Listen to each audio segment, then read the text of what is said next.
নমস্কার। মহাভারতে রাজা দম্ভোদ্ভবের উপাখ্যান আছে, শুনেছেন?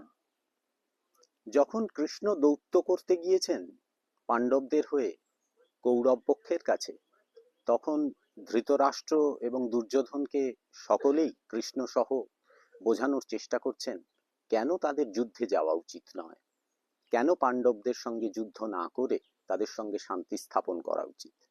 সেই সময় জামদগ্ন পরশুরাম উঠে দাঁড়িয়ে ধৃতরাষ্ট্র এবং দুর্যোধনের উদ্দেশ্যে এই উপাখ্যান শুনিয়েছিলেন।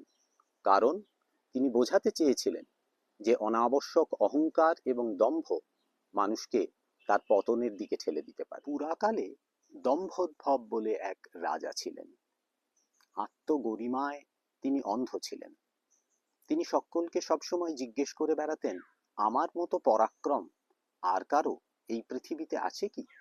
তার বারংবার প্রশ্ন শুনে এক মুনি একবার তাকে বললেন, আপনি গন্ধমাদন পর্বতে যান, সেখানে নর ও নারায়ণ ঋষিকে তপস্যারত পাবেন।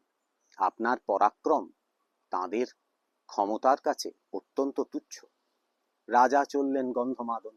সেখানে উপস্থিত হয়ে দেখলেন শীতাতপে শীর্ণ দুই ঋষিকে।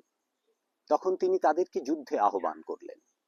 নর ঋষি তিনি বললেন যে আমাদের এই তপস্যা স্থলে কোনো কুটিলতা, জটিলতা, অস্ত্র, হানাহানি, হিংসা এসব নেই। আপনি অন্যত্র যান, অন্য কোনো ক্ষত্রিয় রাজার সন্ধান করুন যিনি আপনার সঙ্গে যুদ্ধ করবেন।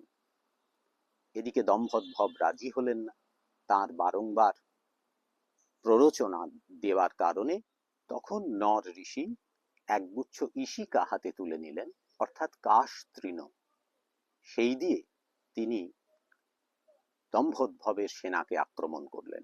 দম্ভোদ্ভবের সেনা যুদ্ধ শুরু করলো। তারা স্বরক্ষেপণ করতে লাগলো, কিন্তু তার কোনো প্রভাব এই ঋষিদের উপর পড়ল না।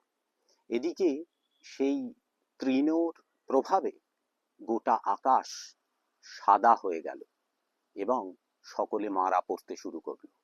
তখন রাজা দম্ভোদ্ভব সত্য বুঝতে পেরে নর ঋষির পায়ে এসে পড়লেন এবং ক্ষমা চাইলেন। তিনি বুঝলেন যে তার অহংকারের কারণেই তার এই পতন।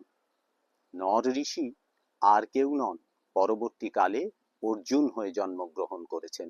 তার থেকেও শ্রেষ্ঠ ছিলেন নারায়ণ ঋষি, যিনি পরবর্তীকালে কৃষ্ণ রূপে অবতীর্ণ হয়েছেন। এই উপাখ্যানের কথা শুনিয়েই জামদগ্ন পরশুরাম ধৃতরাষ্ট্রকে বলেছিলেন যে প্রবল পরাক্রমের বলে অন্ধ হয়ে তুমি এই যুদ্ধে সম্মতি দিও না, এতে তোমাদের ক্ষতিই হবে। নমস্কার।